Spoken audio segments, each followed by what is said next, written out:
আমাদেরকে কোনো মূর্খ অন্ধভক্ত বলাৎকারী রেপিস্ট এসে আমাদের ওপর রাজত্ব করবে, এটা মানা যাচ্ছে না, আর মানতেও পারছি না। নমস্কার, আপনারা কোনো সময় ভেবে দেখেছেন যে বাংলা এখন ভারতের 6 নম্বর অর্থব্যবস্থা রাজ্য, তাতেও বাংলা এখন গরিব আছে? তো বাকি রাজ্যগুলোর হাল কি হতে পারে আপনারা ভেবে দেখেছেন? তো ভাবেন যে আমাদের বাকি রাজ্যটার কি হতে পারে। আজ বাংলা হচ্ছে 6 নম্বর অর্থব্যবস্থা রাজ্য ভারতের, আর বাংলায় সবথেকে ছোট ছোট কোম্পানি আছে, এমএসএমইর সবথেকে বড় হাব হচ্ছে বাংলা। আজ বাংলায় ছোট ছোট কোম্পানি করে এত 6 নম্বর অর্থব্যবস্থা। আমরা মহারাষ্ট্র দেখতে পাচ্ছি দেশের সবথেকে উন্নত রাজ্য, মানে টাকাওয়ালা রাজ্য, কিন্তু ভাবেন না মহারাষ্ট্রের লোক টাকাওয়ালা আছে সবাই। মহারাষ্ট্র হচ্ছে কোম্পানির একটা হাব বলতে পারেন, কোম্পানি মানুষদের হাব। আজ মুম্বাই, মুকেশ আম্বানি, তোমার গৌতম আদানি, তাদের হাব হয়ে গিয়েছে, তাদের বাড়ি হয়ে গিয়েছে। তো ভাবতে পারছেন তারা এত টাকা নিয়ে দেশের 25% জিডিপি এই বড় পুঁজিপতিদের কাছে তারা ওখানে নিয়ে বসে আছে। তাদের কাছেই তো বেশি টাকাটা, কিন্তু গরিবদের কাছে টাকা দেখছেন, টাকা নাই। উত্তরপ্রদেশ দেখেন, গরিবের মধ্যে 3 নম্বর রাজ্য আসছে গরিবের মধ্যে, আর টাকাওয়ালার মধ্যেও আসছে তোমার 3-4 নম্বরে টাকাওয়ালার মধ্যেও আসছে, কিন্তু আবাদের হিসেবে তারা গরিব। আজ বাংলার মানুষরা কি বলছেন, আমরা গরিব। শুধু গরিবটা আমাদের রাজ্য নয়, প্রতিটা রাজ্যে গরিব আছে, প্রতিটা রাজ্যে তোমার ক্রাইম আছে, 19-20 লেগে আছে, 19-20 লেগে আছে, কিন্তু প্রতিটা রাজ্যে সেম। আমাদের সব থেকে বড় হচ্ছে সরকার বদলিয়ে আমরা ঠিক করতে পারবো না, কারণ আমাদের রাজ্যের সরকার যা করছে, গরিবকে তো টাকা দিচ্ছে, চাই ট্যাক্সের টাকা দাক, আমাদেরই টাকা, কিন্তু দিচ্ছে তো ওই টাকাটা তো নেতারা নিজে ভাগ করে নিচ্ছে না। আর তারা যদি আমাদেরকে নাও দেয়, আমরা কিছু বলতে পারবো? আমরা কিছু করতে পারবো না, আমরা জানিও না। বাকি রাজ্যে দিচ্ছে না, ভোটের সময় দিচ্ছে 1 মাস 2 মাস, তারপর দিচ্ছে না। আপনাদের কাছে হাত জোর করে জানাই আমি, যে ভোট দেবেন বা নেতা চুনবেন, কোনো গাধাকে নয়, কোনো বলাৎকারীকে নয়, কোনো বহিরাগতকে নয়, শুধু বাঙালিকে দেবেন।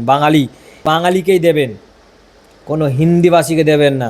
কারণ এই লড়াইটা আজকের না, এই লড়াইটা হচ্ছে অনেক দিন আগের, 50 থেকে 100 বছর আগের লড়াই, যে বাঙালি আসমিতাকে মেটানোর চেষ্টা করা হচ্ছে না। তো ভাবতে পারছেন আমাদের গ্রেট বেঙ্গল কত বড় ছিল, জানেন আপনারা গ্রেট বেঙ্গল কত বড় ছিল? আপনারা হয়তো জানেন না, বাংলার ইতিহাস জানেন না, আমিও জানতাম না বলে আমাকেও অতটা বাংলার প্রতি ভালোবাসা ছিল না। যবে থেকে আমার নিজের বাংলার ইতিহাস জানতে পারি ভাই, তবে থেকে আমি বাংলা প্রেমী হয়ে গেছি বলতে পারেন, বাংলা ভাষা প্রেমী হয়ে গিয়েছি। ওই জন্য হয়তো আমার পিওর বাংলা কথা আমি বলতে পারি না, কোনো জায়গায় আটকে যাই, কারণ ছোটো থেকে বাংলা আমি পিওর শিখিনি। আমি হিন্দি মুভি দেখতাম, হিন্দি জিনিস মানে ভালোবাসতাম, কিন্তু বাংলায় ভাই, বাঙালিরা বাংলা ভাষা অনেক খাঁটি ভাষা ভাই, বাংলা ভাষায় অনেক দম আছে। তুমি বাংলা ভাষায় কূটনীতি ভালো শিখতে পারবে, রাজনীতি ভালো শিখতে পারবে, যেটা তুমি হিন্দি ভাষায় শিখতে পারবে না। আজ পর্যন্ত কোনো নোবেল পুরস্কার হিন্দি ভাষায় পেয়েছে?